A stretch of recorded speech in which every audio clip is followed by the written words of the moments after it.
Welcome. Welcome to Al Khalik Academy e-learning program. अस्सलाम वालेकुम। आज हम स्टडी करेंगे क्लास 7 साइंस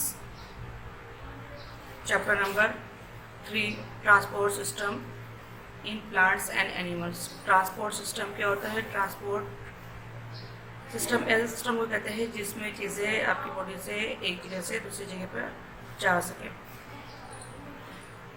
उसके लिए सबसे पहला सिस्टम क्या है? The circulatory system. The heart is a muscular pump. It pushes blood around the body through tubes called blood vessels. Heart क्या एक मस्कुलर पंप है। ये क्या करता है? ब्लड को पुश करता है तमाम बॉडीज में। किसके थ्रू? एक ट्यूब के थ्रू, जिसे हम क्या कहते हैं? वेसल्स। ये ट्यूब्स कौन से होते हैं? आर्टरीज और वेन। आर्टरीज क्या है? Arteries are blood vessels. जाहिर ये भी ट्यूब्स है, एक वेसल्स है that carry blood away from the heart. ये ट्यूब्स क्या करता है? ये हार्ट से तमाम बॉडी को ब्लड सप्लाई कर रहा होता है। They have thin muscular walls. इसके वॉल्स क्या होते हैं? थीन होते हैं, पतले होते हैं। और यहाँ पे ब्लड का जो प्रेशर से बहाव जो है वो बहुत ज़्यादा हाई होता है।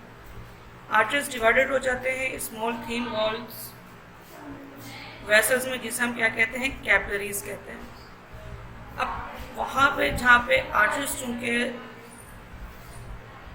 थीन वॉल्स होते हैं और ब्लड कैपिलरीज बहुत बारीक बारीक होते हैं, तो आराम से दूसरे मसल्स तक, दूसरे ऑर्गन तक आराम से पहुँच जाते हैं, ताकि दूसरे ऑर्गन में भी ब्लड की डिफ्यूज़न जो है वो आसानी से हो सके। दूसरे वेसल्स कौन से? वैन है। वैन क्या करता है? जब कैपिलरीज आपस में ज्वाइन होते हैं तो जाहिर है वेन्स बनाते हैं। ये भी ब्लड वेसल्स, ये भी वेसल्स है और ब्लड ट्रांसपोर्ट का काम कर रहा होता है। Veins are wider artery and have thinner walls. इसके थिनर वॉल्स होते हैं। और वेन्स क्या कर रहा होता है? वेन्स तमाम बॉडी से ब्लड लेकर के हार्ट में दोबारा रिटर्न कर रहा होता है। और ब्लड प्रेशर जो है वैन में वो यूजुअली लो होता है as compare to arteries. Heart क्या है? ये किससे बना हुआ होता है? It is made up of special kind of muscles, जिसे हम क्या कहते हैं? कार्डियक मसल्स कहते हैं। और जाहिर है हार्ट का फंक्शंस क्या है? ये ब्लड को पंप कर रहा होता है तमाम बॉडी पार्ट्स में। इसके 4 चैम्बर्स होते हैं। 2 अपर चैम्बर्स आर कॉल्ड आर्ट्रिया। ये जो 2 अपर्स के जो चैम्बर हैं, इससे हम क्या कहते हैं? आर्ट्रिया कहते हैं। जबकि नीचे के 2 चैम्बर जो हैं, इसे हम वेंट्रिकल्स कहते हैं। जबकि वेसल्स क्या कहलाते हैं? वेसल्स आर्टरीज और वेन्स कहलाते हैं। और चैम्बर से ब्लड के स्टोरेज का काम कर रहे होते हैं। How to heart pumps. Heart ये किस तरह से पंप्स करता है? The heart pumps blood by the contracting and relaxing. किस तरह से पंप कर रहा होता है? जब ये कॉन्ट्रैक्ट, हार्ट क्या होता है? कॉन्ट्रैक्ट करता है या खुलता है या रिलैक्स होता है, तो ये क्या करता है? ब्लड को पंप कर रहा होता है। व्हेन हार्ट इज रिलैक्स, जैसे ही हार्ट क्या होता है? रिलैक्स हो जाता है, खुलना, रिलैक्स होना शुरू हो जाता है बिल्कुल। Fill up with blood from the veins. Vein से ब्लड क्या होता है? इसमें फील होना शुरू हो जाता है। ये जो वैन है, इसमें से ब्लड क्या है? इसमें क्योंकि ये बॉडी से तमाम ब्लड लेकर के हार्ट में आ रहा होता था, इसकी वजह से क्या होता है? पहले रिलैक्स होता है, जैसे होता है हार्ट में ब्लड क्या होता है? फील होना शुरू हो जाता है। Then the atria contract. अब ये जो आर्ट्रिया है, ब्लड फील हो गया। अब आर्ट्रिया जो है चैम्बर्स है, अपर चैम्बर्स है, इसमें ब्लड क्या होता है? पहुंच जाता है। और जब ये आर्ट्रिया कॉन्ट्रैक्ट होता है and blood is force into the ventricles. जब ये कॉन्ट्रैक्ट होना शुरू हो जाता है सुकड़ना, तो ब्लड कहाँ पे आ जाते हैं? वेंट्रिकल्स में आ जाते हैं। और जब वेंट्रिकल्स जब कॉन्ट्रैक्ट होते हैं तो ये पुश किस में कर देते हैं? ब्लड को कहाँ चले जाइए? आर्टरीज में चला जाता है ब्लड, आर्टरीज में। The heart relax again and fill up the blood. जब आर्टरीज में चले जाता है तो हार्ट क्या होता है? फिर रिलैक्स हो जाता है और ब्लड से दोबारा से फिल हो जाता है। इस तरह से ब्लड क्या होता है? पंप होता है। अब इस तरह से one complete contraction and relaxation is called heart beat. एक कंप्लीट ब्लड हार्ट का सिकुड़ना और रिलैक्स होना क्या कहलाता है? वह हार्ट बीट यानी कि दिल की धड़कन कहलाता है। द हार्ट नॉर्मली जो है हार्ट बीट 1 मिनट में जब आप रेस्टिंग कंडीशन में होते हैं तो वो 17 टाइम्स वो बीट कर रहा होता है। अगर आपकी एक्टिविटी इंक्रीज होती है या एक्सरसाइज कर रहे होते हैं तो ये आपका 100 टाइम्स अ मिनट भी ये हार्ट बीट आपके हो सकता है। हार्ट डिजीज क्या है?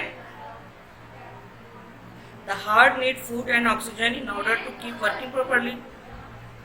हार्ट को भी किस चीज़ की ज़रूरत होती है? फूड की ज़रूरत होती है, ऑक्सीजन की ज़रूरत होती है, जैसे आपकी बॉडी को मजीद ऑर्गन पार्ट्स को ज़रूरत होती है ताकि हार्ट जो है प्रॉपरली क्या कर सके, वर्क कर सके। The artery which supply blood carrying food and oxygen to the heart are called coronary artery. वो आर्टरी जो ब्लड को, जो हार्ट को फूड और ऑक्सीजन सप्लाई कर रहा होता है, उस आर्टरी को हम क्या कहते हैं? कोरोनरी आर्टरी कहते हैं।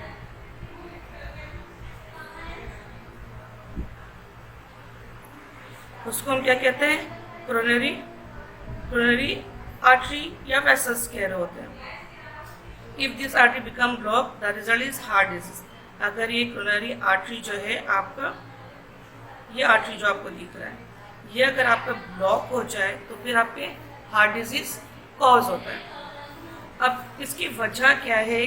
किस तरह से ये कोरोनरी आर्टरी जो ब्लड, हार्ट को ब्लड सप्लाई कर रहा होता है, किस तरह से ये ब्लॉक होता है? Main reason cholesterol.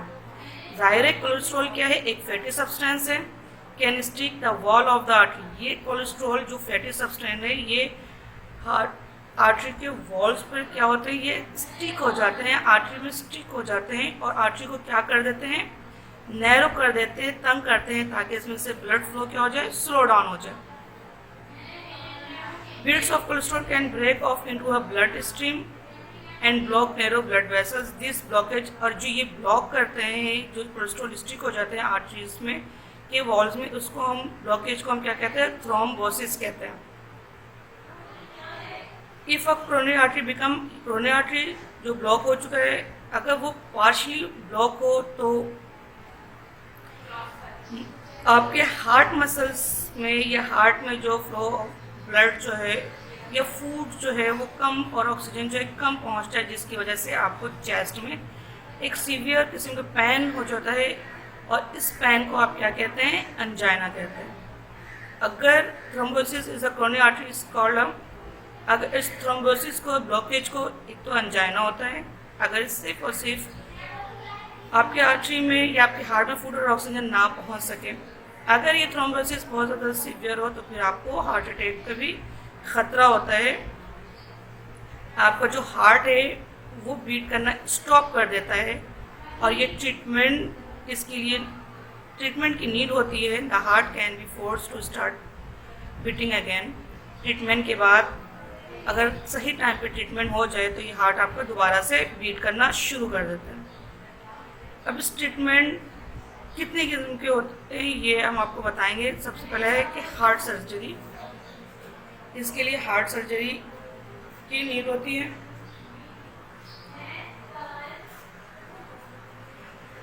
वो आर्टरी जो हार्ट को ब्लड सप्लाई कर रहा होता है, ऑक्सीजन और फूड सप्लाई कर रहा होता है, उससे हम क्या कहते हैं? कोरोनरी आर्टरी कहते हैं। With time for deposit might build up in these the cause blockage. जब इसमें ब्लॉकेज हो जाए तो उसके लिए सर्जरी की ज़रूरत होती है। उस सर्जरी को हम क्या कहते हैं? बाईपास कहते हैं। यानी ये हार्ट डिजीज कॉज हो जाए या आपके आर्टरीज ब्लॉक हो जाए, थ्रोम्बोसिस हो जाए, तो उसके लिए अब क्या ज़रूरत है? ज़ाहिर ट्रीटमेंट की ज़रूरत है। तो ट्रीटमेंट क्या है? पहले बाईपास। बाईपास बेसिकली क्या है? बाईपास में क्या करते हैं? The blockage using a piece of vein taken from the patient. Patient के लेग से पीस ऑफ वैन लेते हैं और इसको ट्रांसफ़र कर देते हैं के हार्ट में। तो ये प्रोसेस क्या कहलाता है? ग्राफ्ट कहलाता है। ठीक है। इसके अलावा अगर आपके हार्ट बीट कंट्रोल में ना हो या नॉर्मल रेट्स आपकी हार्ट बीट ज़्यादा हो जाए रेस्टिंग कंडीशन में, तो फिर एक पीस मेकर जो एक आर्टिफिशियल डिवाइस है वो आपकी स्किन में प्लेस किया जाता है ताकि आगे आपके हार्ट बीट जो है वो कंट्रोल हो जाए। जब ये सारे ट्रीटमेंट के बाद भी आपके हार्ट इश्यूज रहते हैं या थ्रोम्बोसिस ज़्यादा सीवियर हो जाए तो एक ही ऑप्शन से वो क्या है? Heart transplant. यानी कि हार्ट आपका ट्रांसप्लांट कर दिया जाए। एक हेल्दी पेशेंट्स जो भी है वो उनका हार्ट जो है वो ट्रांसप्लांट कर दी जाए। इसमें 50% चांसेस होते हैं सरवाइव करने के, और अगर ये सर्जरी सक्सेसफुल रहा तो तकरीबन जो भी पेशेंट्स है वो तकरीबन एक्स्ट्रा 5 ईयर जो है वो जिंदा रह सकता है, लाइफ रह सकता है। How heart disease can be avoided, heart disease से हम कैसे बच सकते हैं? कुछ प्रिकॉशंस है जिसे हमें बचना चाहिए, एहतियात करनी चाहिए। कुछ चीज़ें हैं, by avoiding food such as red meat, butter, eggs, fat and fried foods, यानी कि ऐसे फूड, यानी कि रेड मीट जैसे कि बीफ वगैरह, बटर, चिकनाई, एग्स, फैट, फ्राइड फूड बहुत ज़्यादा तली हुई चीज़ है जिसमें बहुत ज़्यादा हाई कोलेस्ट्रॉल कंटेंट हो, वो हमें यूज़ नहीं करना चाहिए। By eating more poultry, fish, fresh vegetable and fruits, यानी पोल्ट्री चीज़ है, चिकन है, फिश है, फ्रेश वेजिटेबल्स और फ्रूट हमें डेली रूटीन में रखना चाहिए। By saying no to smoking, smoking नहीं करनी चाहिए, और डेली बेस पे हमें एक्सरसाइज भी करना चाहिए। ये सारी चीज़ करके हम हार्ट डिजीज से हम बच सकते हैं। ये था कि heart disease transport system in animal. अब हम पढ़ेंगे transport system in plants. Transport system in plants किस तरह से, the root of plant absorb water and minerals from the soil. Root क्या करते हैं, प्लांट के रूट्स क्या करते हैं, वाटर एब्जॉर्ब करते हैं। कहाँ से? वाटर और मिनरल एब्जॉर्ब करते हैं कहाँ से? सॉइल से। The substance are transport to the stem to the leaves which bring a use in many process. अब डायरेक्ट जो ट्रांसपोर्ट सिस्टम हो रहा है प्लांट में वाटर मिनरल का एब्जॉर्ब करने के लिए सॉइल से, इसके लिए बहुत सारे प्रोसेस होते हैं। और इस प्रोसेस के लिए कौन सा सिस्टम है प्लांट में? वेस्कुलर सिस्टम है जी। Vascular system of plant substance from one part of the plant to another through a system narrow tubes known as vascular system. Any system इसकी वाटर है, मिनरल्स है, इनका एक पार्ट से दूसरे पार्ट तक पहुंच जाना सिस्टम के थ्रू, ट्यूब के जरिए, इसे हम क्या कहते हैं? वेस्कुलर सिस्टम कहते हैं। और जिस ट्यूब के थ्रू ये सब्सटेंस पहुंचता है इसे हम क्या कहते हैं? वेस्कुलर टिश्यूज कहते हैं। There are 2 types of vascular tissues, 2 तरह के होते हैं जिसे हम क्या कहते हैं? Xylem and phloem. Xylem and phloem, xylem and phloem. अब जाइलम क्या है? ये भी एक ट्यूब से है, एक वेसल्स है और टिश्यूज है। Xylem is tissues which is made of tube. ये ट्यूब से बने होते टिश्यूज है जो ट्यूब से बने होते हैं जिसे हम जाइलम वेसल्स कहते हैं। जाइलम क्या करता है? ट्रांसपोर्ट करता है वाटर एंड डिजॉल्व मिनरल्स। कहाँ से? रूट से आपके लीफ, स्टेम से, लीफ से लेकर के दूसरे part of the plants. Phloem क्या है? Phloem is a tissues which made of long cells. Phloem क्या है? टिश्यूज से, ये भी जाहिर है टिश्यूज है, ये लॉन्ग सेल से बने हुए होते हैं। Phloem tubes are called sieve tubes. Phloem tubes को हम क्या कहते हैं? सिव ट्यूब्स कहते हैं। Sieve tubes from a transport system through which a food made during photosynthesis. अब ये सिव ट्यूब्स क्या करते हैं? जो फोटोसिंथेसिस, जो प्लांट में फूड प्रोसेसिंग है, उस वक्त जो भी फूड बनता है आपकी लीफ में, वो आपके लीफ से आपके स्टोरेज एरिया, जैसे ये फूड है, सीड्स है या ग्रोइंग पॉइंट है प्लांट्स की, वहाँ तक लीफ से लेकर के स्टोरेज पार्ट तक जो फूड जो पहुँचाते हैं वो कौन पहुँचाता है? वो फ्लोएम पहुँचा रहा होता है सिव ट्यूब के जरिए। Absorbing of water by roots, किस तरह से वाटर एब्जॉर्ब करता है प्लांट रूट्स के जरिए? रूट्स में जो है बारीक बारीक से हेयर्स मौजूद होते हैं जिसे हम क्या कहते हैं? रूट हेयर्स कहते हैं। वाटर जो है सॉइल के थ्रू रूट हेयर से एब्जॉर्ब्स होता है और इसके यहाँ पे मौजूद जाइलम वेसल्स के थ्रू जो है स्टेम से लीव्स तक, लीफ से other parts of the plant जो है वो पहुँच जाता है। Flow of water through plants, water flow in a continuous stream through a plant, यानी कंटिन्यूसली जो है मुसलसल जो है पानी का जो बहाव जो है वाटर प्लांट में होता रहता है। It enters to the root, ज़ाहिर है ये रूट्स से पहुंचता है जाइलम वेसल्स के थ्रू और स्टेम से लीव्स तक पहुंचता है। मगर इसके लिए क्या मौजूद होता है लीव्स में? स्टोमेटा। स्टोमेटा एक होल है लीफ में, प्लांट्स में मौजूद लीव्स में stomata are mainly found on the lower surface में लीव्स के ये पाया जाता है। अब ये स्टोमेटा क्या करता है? इवापोरेशन का काम करता है। प्लांट में जैसे जैसे पानी प्लांट जो है एब्जॉर्ब करता जाता है, स्टोमेटा क्या करता है? वो इवापोरेट करता रहता है बुखारात की शक्ल में। तो ये प्रोसेस आपको क्या कहलाता है? Evaporation of water from the leaves is called transpiration. ठीक है, यानी कि पानी में पौधों में पानी का खराज क्या कहलाता है? ट्रांसपायरेशन कहलाता है। अब कौन कौन से फैक्टर जो हैं वो रेट ऑफ ट्रांसपायरेशन डिपेंड कर रहा होता है। कौन कौन से फैक्टर है वो? सबसे पहला वाइंड, जितनी ही हवा तेज़ होगी रेट ऑफ ट्रांसपायरेशन यानी कि पानी का खराज वो इंक्रीज होगा, बढ़ेगा। टेम्परेचर, गर्मी में भी जैसे जैसे टेम्परेचर इंक्रीज होगा rate of transpiration definitely faster होना है। इवापोरेशन ऑफ वाटर क्या होना है? फास्टर होना है प्लांट में। ह्यूमिडिटी, नमी, जितनी नमी इन्वायरमेंट में ज़्यादा होगी रेट ऑफ ट्रांसपायरेशन आपका क्या होगा? स्लो डाउन होगा। टाइम ऑफ द डे, दिन के वक्त स्टोमेटा जो प्लांट में क्या होते हैं? होल होता है जहाँ से इवापोरेशन होता है वाटर का, स्टोमेटा वो दिन के वक्त ज़्यादा होता है। इट्स मीन दैट दिन के वक्त ट्रांसपायरेशन का प्रोसेस यानी इवापोरेशन ऑफ वाटर वो फास्ट होता है, तेज़ होता है, इंक्रीज होता है as compare to night. Transport of food in plant, ये तो वाटर की बात हो गई। फूड किस तरह से ट्रांसपोर्ट होता है? Food substance are manufactured by the leaves and transported from the other areas by the phloem tissues. जाहिर है फोटोसिंथेसिस के थ्रू जो फोटोसिंथेसिस प्रोसेस जो लीव्स में होता है और फूड बनते हैं, वो फूड जो है दूसरे स्टोरेज पार्ट में पहुंचता है। वो किसके थ्रू पहुंचता है? फ्लोएम टिश्यूज के थ्रू पहुंचता है। The transfer of sugar and other manufacture food substance from the leaf to the storage areas are growing point is called translocation.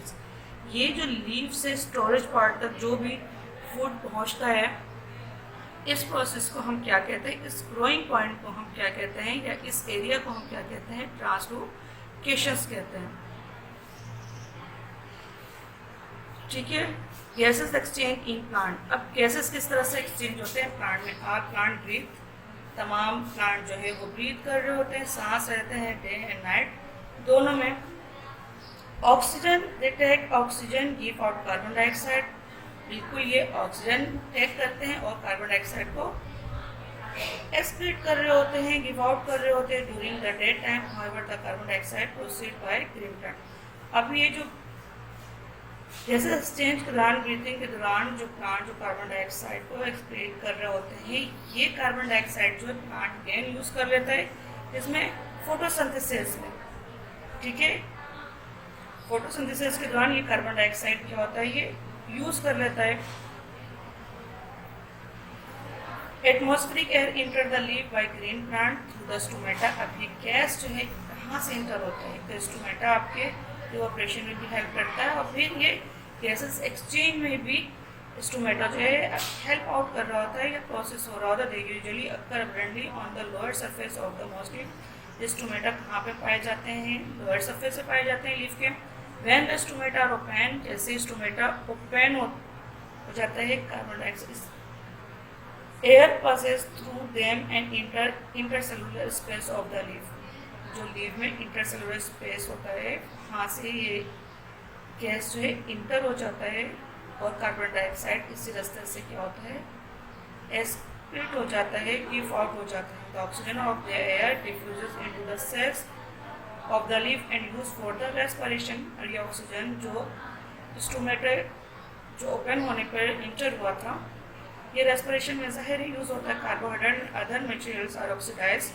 जो कार्बोहाइड्रेट जो फूड जो फोटोसिंथेसिस के दौरान जो भी फूड या दूसरे मटेरियल जो बने तो वो ऑक्सीडाइज होते हैं, यानी फूड की ब्रोकन डाउन हो जाती है और कार्बन डाइऑक्साइड और वाटर जो होता है वह एज अ प्रोडक्ट हासिल होता है और एनर्जी रिलीज होती है। और ये जो कार्बन डाइऑक्साइड जो रिलीज हो रहा है, ये दोबारा ब्रीथिंग के दौरान ये फोटोसिंथेसिस में दोबारा से यूज हो जाता है। इस तरह से ये गैस क्या होता है, एक्सचेंज हो जाता है। अब इम्पैक्ट ऑफ ट्रांसपरेशन क्या है, या इम्पोर्टेंट ऑफ ट्रांसपरेशन क्या है।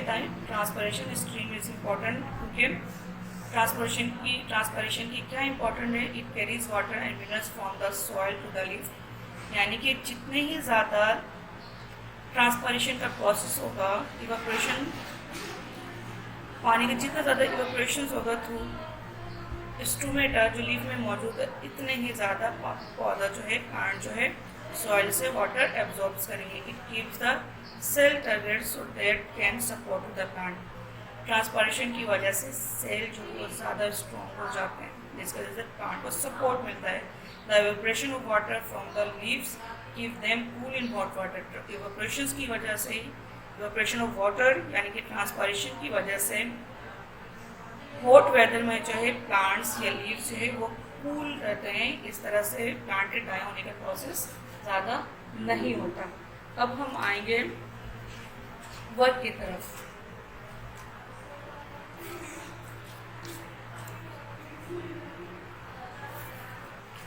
साइंस का वर्क है। पहले आपने क्या करना है, रीड करना है, चैप्टर समझना है, वीडियोस देखनी है, 1 पेज राइटिंग है। उसके बाद आप क्या करेंगे, वर्ड्स मीनिंग करना है, आपने क्वेश्चन आंसर करना है। उसके बाद कुछ डिफरेंसेस दिया गया है वो आपको समझ के वर्क करना है। और उसके बाद आप MCQs है, MCQs कुछ एक्टिविटीज़ दिए गए हैं, एक्टिविटीज़ आप कर लेंगे। एक्टिविटीज़ में क्या है आपका, study the table, answer the flowing questions. ये कुछ क्वेश्चंस दिए गए हैं, उसको सॉल्व भी किया गया है। जब आप ये वर्क करेंगे तो आपको ये समझ में आ जाएगा।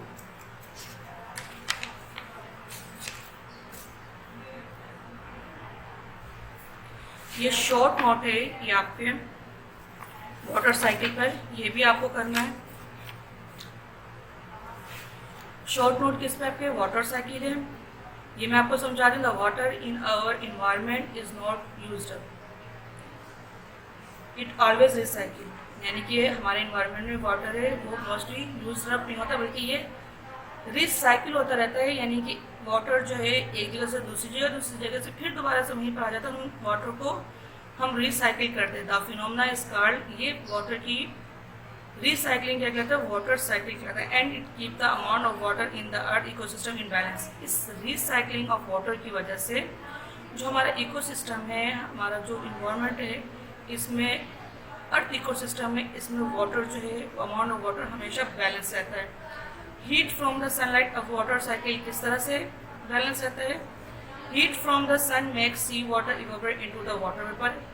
हीट जो सन से हमें हासिल होती है क्या करता है, सी वाटर को यानी समुद्र के पानी को इवेपोरेट कर रहा होता है वाटर वेपर्स में, यानी कि बुखारात बना देता है, भाप की शक्ल अख्तियार कर जाता है पानी जो समुद्र का पानी होता है जब सन बहुत ज़्यादा हीट करता है। Is the water vapour rise, बुखारात बहुत ज़्यादा जब बढ़ जाते हैं, इट कूल डाउन, फिर ठंडे होते हैं। Droplets of water from cloud. अब ये बुखारात या वाटर के ड्रॉप जो होते हैं ये क्या फॉर्म करते हैं, क्लाउड्स फॉर्म करते हैं, यानी बादल बनाते हैं। Large drop of water fall as rain, जो बड़े ड्रॉप्स होते हैं वो रेन की सूरत में ज़मीन पर दोबारा गिर जाते हैं। यानी कि समंदर से वो पहले कहाँ पे शामिल हुआ, बादल में, बादल से दोबारा से ये रेन की सूरत में दोबारा ज़मीन पर आ गए। Rain water is carried back to sea by rivers, ये दोबारा जो रिवर्स होगी कहाँ पे शामिल होगा, रेन वाटर रिवर्स में, सीज में दोबारा शामिल होगा। 2% of water in our environment in a polar ice cap, यानी कि तकरीबन 2% ऑफ जो वाटर है हमारे इन्वायरमेंट में वो आइस कैप यानी जो ग्लेशियर से वहाँ से आ रहे होते हैं। 97% of the is in the oceans and 1% in lakes.